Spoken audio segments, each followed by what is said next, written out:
Hello दोस्तों, आप लोगों का स्वागत है डीएसपी सर्कल में, है ना। और देख सकते हैं हम डिस्कस करने वाले हैं जो मॉडल पेपर आया है ना, जो क्लास 12th के बच्चों के लिए है और जो 24-25 सेशन में है, तो अवर में जो एग्ज़ाम होने वाला है फिजिक्स का, उसमें से हम बस ऑब्जेक्टिव क्वेश्चन को डिस्कस करेंगे जो 25 क्वेश्चन है। तो बिना समय गवाए हम डिस्कस करना चाहते हैं। तो ये दोनों मीडियम के बच्चों के लिए, हिंदी मीडियम और इंग्लिश मीडियम, दोनों मीडियम के बच्चे यहाँ से हेल्प ले सकते हैं। और मैं आप लोगों को आशा दिलाना चाहता हूँ कि ये जो 25 क्वेश्चन है ना, जो ऑब्जेक्टिव की, इसमें से मैक्सिमम क्वेश्चन आपके ऑब्जेक्टिव में पूछे जाएंगे। या तो क्वेश्चन नहीं पूछे गए तो इसके कॉन्सेप्ट से रहेंगे, पर क्वेश्चन रहेंगे, क्योंकि ये जैक निकाला है और इम्पोर्टेंट भी है। तो हम स्टार्ट करते हैं।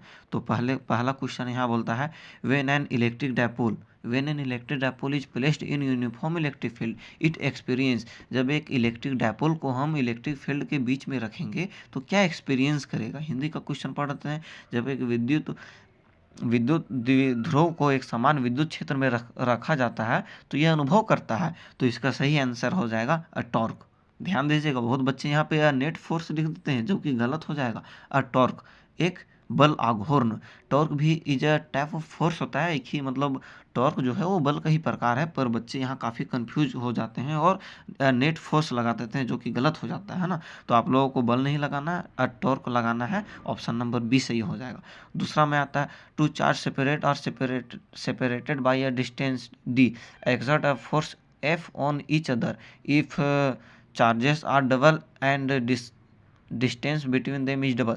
चार्ज भी डबल हो रहा है और डिस्टेंस भी डबल होगा, है ना। तो इसमें कोई चेंज नहीं होगा, है ना। आप हिंदी में भी पढ़ सकते हैं, कोई दिक्कत नहीं है उससे। हम ज़्यादा क्वेश्चन डिस्कस करने वाले हैं, इसीलिए सब क्वेश्चन को नहीं पढ़ेंगे, है ना। तो आप लोगों को दिक्कत नहीं लेना है। यहाँ दूसरा का ये हो जाएगा, ठीक है। और फिर हम कलर को यहाँ चेंज कर देते हैं, है ना। थर्ड नंबर में बोला है, the electrostatics potential on the perpendicular, ये क्या है यार, एक minute bro, perpendicular bisector due to an electric dipole is. तो इसमें इलेक्ट्रिक डायपोल क्या हो जाएगा पता है, जीरो होगा। क्यों? क्योंकि विद्युत विद्युत द्विध्रुव के कारण लंब समद्विभाजक पर स्थित वैद्युत विभव शून्य होता है। हमेशा ध्यान दीजिएगा, शून्य होता है, शून्य के अलावा कुछ नहीं होता है। तो ऑप्शन नंबर ए हो जाएगा, ठीक है। तो फिर चेंज कर देते हैं हम, है ना, तो आप लोगों को ताकि अच्छा लगे देखने में। The capacity of the parallel plate capacitor increases when. कब इंक्रीज करेगा पता है आप लोगों को?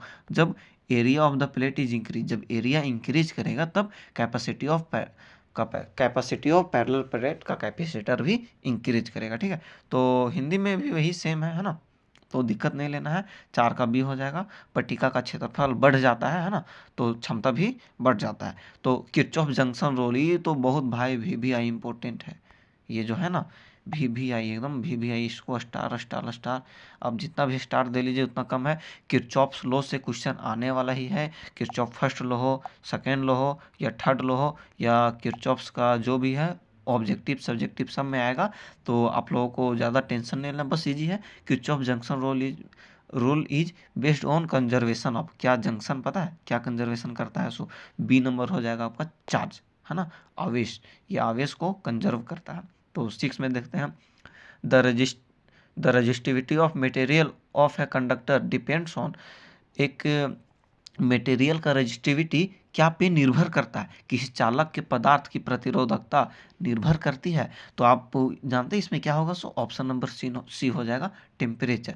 टेम्परेचर अर्थात तापमान। तो टाइम ज़्यादा तो है नहीं, फिर भी चलिए और डिस्कस कर लेते हैं। अ मूविंग चार्ज प्रोड्यूज, एक मूविंग चार्ज होता है वो क्या प्रोड्यूज करता है? तो electric and magnetic field both, दोनों याद रखिएगा। इसमें बहुत बच्चे हैं ना कंफ्यूज करते हैं, बोलते हैं नहीं भाई ये तो मेरा इलेक्ट्रिक फील्ड होगा, तो नहीं, ये गलत होगा। बहुत है सो मैग्नेटिक फील्ड लगाते हैं, ये भी गलत हो जाएगा। ना इलेक्ट्रिक ना मैग्नेटिक, बल्कि दोनों ओनली में जब रहेगा ना, केवल विद्युत केवल चुंबकीय, तो ये नहीं होगा, बस ये दोनों हो जाएगा, विद्युत और चुंबकीय क्षेत्र दोनों। 7 का सी, ठीक है। तो अब 8 में आते हैं। 8 नंबर क्वेश्चन क्या बोलता है? 8 नंबर क्वेश्चन क्या बोलता है? Magnetic effect of electric current was discovered by. Magnetic effect है जो विद्युत धारा की चुंबकीय प्रभाव है, इसका खोज किसने की थी? इसकी खोज किसने की थी? तो आप लोगों को पता है ऑस्टेड नाम के वैज्ञानिक थे जिन्होंने इसकी खोज की थी, ऑस्टेड। ठीक है, 8 का क्या हो जाएगा बी। अब 9 का आते हैं मैग्नेटिक नीडल। मैग्नेटिक का जो नीडल है जिसे हम सुई हिंदी में कहते हैं, is kept in a non uniform magnetic field it experience. तो यह क्या एक्सपीरियंस करेगा? तो ये एक्सपीरियंस करेगा अ टॉर्क एंड अ फोर्स, मतलब a force and a torque, ये दोनों, एक बल और एक आघूर्ण। ये ऑप्शन सी हो जाएगा, जो कि दोनों हो जाएगा। तो हम 10 नंबर अब चेक करते हैं, है ना। For which of the following is magnetic susceptibility negative. इसका हिंदी में क्वेश्चन हम पढ़ देते हैं आप लोगों को। निम्नलिखित में से किसके लिए चुंबकीय सुग्राहिता, अरे यार हिंदी में ये वर्ड ही कुछ कुछ अजीब अजीब रहता है, कोई नहीं, ऋणात्मक है। ठीक है, तो 10 का आपका हो जाएगा ऑप्शन नंबर, क्या पता है, ये हो जाएगा, देखिए डायमैग्नेटिक मटेरियल्स, डायमैग्नेटिक प्रति चुंबकीय पदार्थ, है ना। अभी 11 का लेंज लॉ। भाई ये जो लेंज लॉ है ना, इसे भी आप इम्पोर्टेंट कर ही लीजिए, क्योंकि लेंज लॉ से क्वेश्चन देखने को मिलेंगे ही मिलेंगे। ऑब्जेक्टिव ना ऑब्जेक्टिव हो सके या सब्जेक्टिव में पूछ दे, है ना, तो कोई नहीं, what is Lenz law definition पूछ दे तो आप देख लीजिएगा। फिलहाल लेंज लॉ कंप्लीट कर ही लीजिएगा। Lenz law is an accordance with, है ना, लेंज का नियम निम्नलिखित के अनुसार होता है ना। तो किसके अनुसार होता है लेंज लॉ? तो law of conservation of energy, जो लेंज लॉ है वो law of conservation of energy, तो यहाँ पे ऊर्जा संरक्षण का नियम अनुसार होता है। ठीक है, तो अब 12 नंबर में आते हैं, यूनिट ऑफ सेल्फ इंडक्टेंस। ये भी भाई VVI है, 12 का VVI है, VVI है ना। तो आप लोगों को टेंशन नहीं लेना है। यूनिट ऑफ सेल्फ इंडक्शन पूछे इज, तो आपका हो जाएगा हेनरी, जो कि सब बच्चे जानते होंगे क्या है, हेनरी, है ना। लमसम बच्चों को पता होगा हेनरी हेनरी हेनरी। तो हिंदी में भी, और हिंदी इंग्लिश तो सेम ही होता है। हेनरी एक वैज्ञानिक का नाम था, तो अपने ही नाम पे ही इन्होंने अपना यूनिट दे दिया। अक्सर फिजिक्स में यही होता है, अपने वैज्ञानिक है, ओम्स लॉ, है ना, न्यूटन, ये सब जितना आप नाम सुनते हैं ना, ओम्स लॉ, ओम, SI मात्रा क्या होता है, तो वही सब मतलब अपने ही नाम पे ये लोग दे देते हैं, और हम लोगों को यही पढ़ना रहता है, तो कोई बात नहीं। फिर हम 13 नंबर में आते हैं, what is the reactance of a capacitor in a DC circuit. ठीक है, 12 का क्या दिए थे, 12 का सी, हाँ बिल्कुल सही हेनरी। तो 13 का हो जाएगा आपका, क्या हो जाएगा पता है, इन्फिनिटी, अनंत। DC मतलब DC होता है ना डायरेक्ट करेंट, जिसे हम मतलब कहते हैं DC को, परिपथ में संधारित्र की परिघात क्या है, तो अनंत, है ना। व्हाट इज द, तो आप समझ ही गए, कोई नहीं। अब 14 में आते हैं, the transformation ratio of step up transformer is, step up step down पढ़े होंगे आप लोगों को, तो इसका हो जाएगा मोर देन 1। स्टेप अप मतलब मोर देन 1, है ना। स्टेप अप रेशियो पूछा है, रेशियो स्टेप अप ट्रांसफॉर्मर परिवर्तन अनुपात है, तो ये हो जाएगा ऑप्शन नंबर, आप लोगों को कलर चेंज करते हैं, ऑप्शन नंबर वेट 14 का हो जाएगा आपका ऑप्शन नंबर सी। ठीक है, तो 15 में आते हैं, सुटेबल फॉर, क्या बोला यार, डिसइंफेक्टिंग वाटर, जल की कीटाणु रहित करने के लिए उपयुक्त है।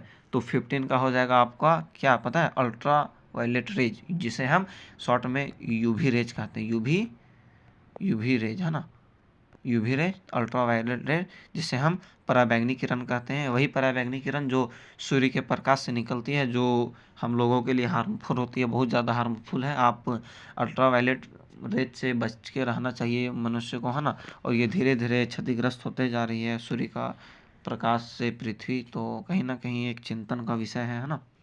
तो 16 नंबर डिस्कस करते हैं, विच of the following waves has minimum wavelength. देखिए मिनिमम पूछा है ना, मिनिमम पूछा है, तो 16 का हो जाएगा क्या, गामा का मिनिमम होता है, पता होगा आप लोगों को। तो कोई नहीं, क्या करें और डिस्कस कर दें, ठीक है कर ही देते हैं जल्दी जल्दी, टाइम तो इशू है पर कोई नहीं। 17 देखिए, the image formed by a simple microscope, simple एक साधारण, है ना, सरल सूक्ष्मदर्शी से बना हुआ प्रतिबिंब होता है। तो आपका हो जाएगा क्या पता है, इमेजनरी एंड इरेक्ट, मतलब काल्पनिक व सीधा, मतलब गलत मत समझ लीजिए इसको, एक को मतलब एक ही है। 18,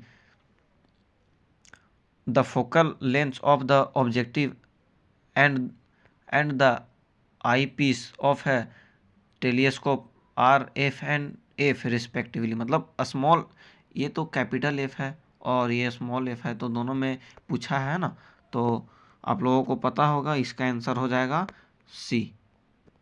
ठीक है, तो अब 19 का आते हैं। 19 में the size of the obstacle for the diffraction of light, diffraction of light, ठीक है, प्रकाश का विवर्तन, रिफ्रैक्शन नहीं बोला है, डिफ्रैक्शन ऑफ लाइट है ना, तो इसका ऑप्शन हो जाएगा 19 है ना, तो 19 का हो जाएगा क्या पता है, ये हो जाएगा B of the world of wavelength of light, मतलब बी नंबर। 20 आइए अब, the phenomenon by which the nature of light waves in transverse, तो 20 का हो जाएगा सी, पोलराइजेशन, ध्रुवन, पोलराइजेशन ऑफ लाइट का नाम आप सुने होंगे, तो जी हाँ वही क्या है मेरा पोलराइजेशन।